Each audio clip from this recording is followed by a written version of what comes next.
right, so welcome back to the channel. Today's an exciting day because I got car parts, and those car parts being rims and tires. So I installed them on my vehicle. I don't really feel like boring you with the install process. You guys probably seen that a million times. You know how to do it. However, I did take some footage, and I'll be putting into another video on how to get a seized rim off. So that is something you might want to watch, and it'll be coming out probably in the next day or so.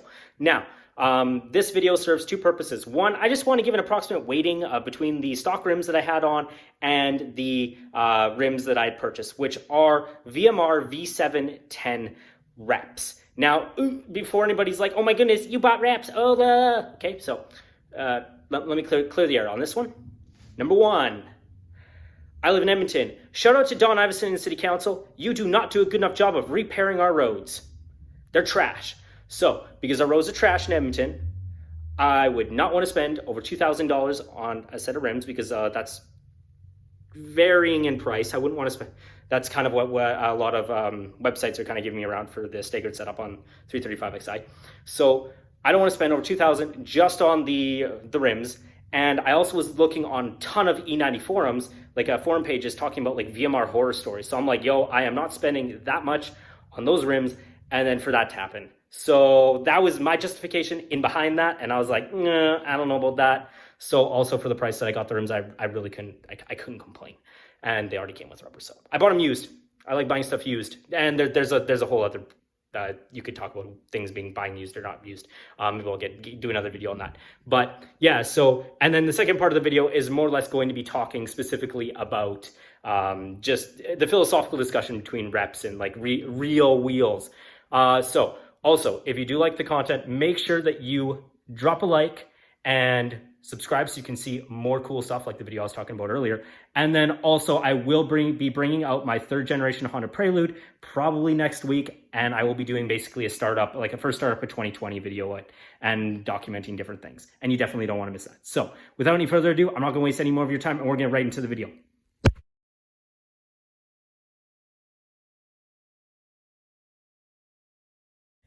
All right, so this is the front tire.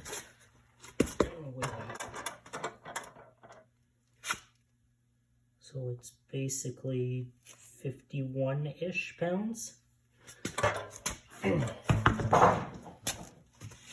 And this is the rear tire. It's a bit wider. It's still good setup. So that looks, what, 54? Yep. Okay.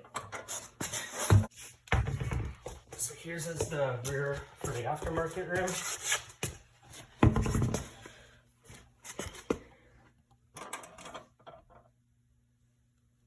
So 50, so it looks like it dropped 4 pounds. Quite a bit. Yeah. And at the front. Let's put lead in this one.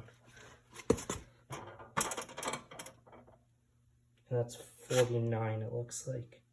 48? 48, 49-ish? Yeah. Okay.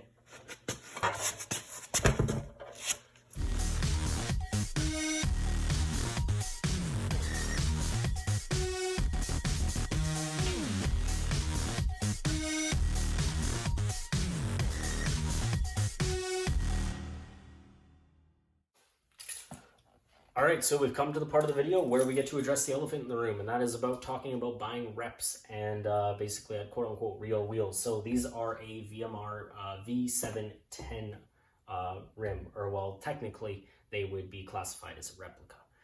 And I know that might scare a lot of people. To be honest, well, first of all, the only reason that I would say it's a rep is because it has this black finish on the inside, like a black paint on the inside and the gunmetal on the outside. And I couldn't find any markings for VMR on it. Now, maybe it's because the guy had switched the center cap. I don't know. I honestly don't know. And to be honest, it doesn't bother me. I don't care, especially at the price I paid. And now, like, what I'm going to say is that it might be a little bit complex, but it doesn't really matter if it makes you happy. At the end of the day, it's your car, it's your money, and for us to be looking down on other people for how they spend their money on their car, you have every right to do that. You can tell them that they're stupid, whatever, but at the end of the day, it's their choice. So it's kind of like you can't choose who someone else marries unless you live in certain countries, but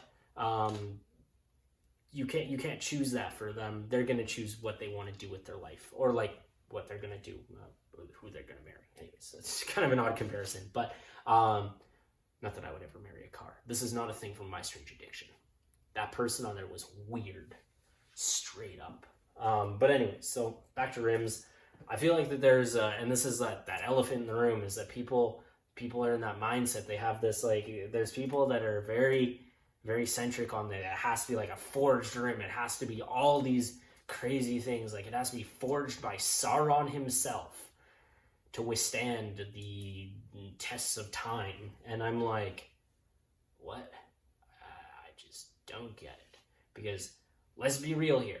If you have a $2,000 Honda Civic, you bought it for $2,000, why on earth are you going to go and put a set of rims that are like cost $3,500 on that car?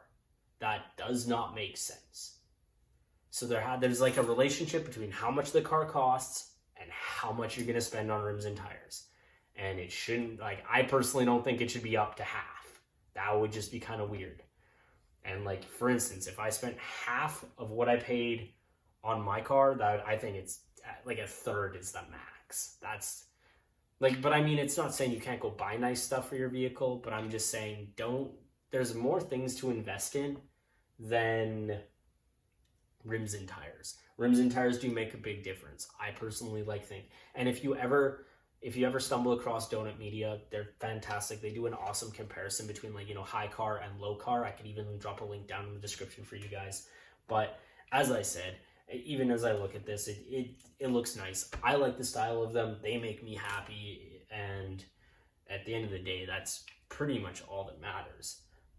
And I mean, the people that are going to complain about safety, I've seen OEM rims crack. So like at the end of the day, it's not that big of a deal. Like, you hit a big enough pothole, no rim's safe. And if you're not building a dedicated track car, or you're not entering your car in shows like SEMA or like Driven, you do you. It's up to you. I think that if you're just the random guy rolling around and you're just trying to collect clout and you don't really have a purpose for it, then what you doing with it, buddy? That's my honest opinion. But I like them, and I'm gonna leave it at that. But first, actually, do let me know down in the comment, what is your favorite, first of all, brand of rim, and then style. My personal favorite, I'll tell you that, Volk T37s. I love them. I love that style of rim. When I would play Forza, pretty much every car that I got, I would put Volk T37s on. I don't know why. Like, they're just a very beautiful looking rim. But anyways, I'm going to leave that there. And you guys have a fantastic day. Take care.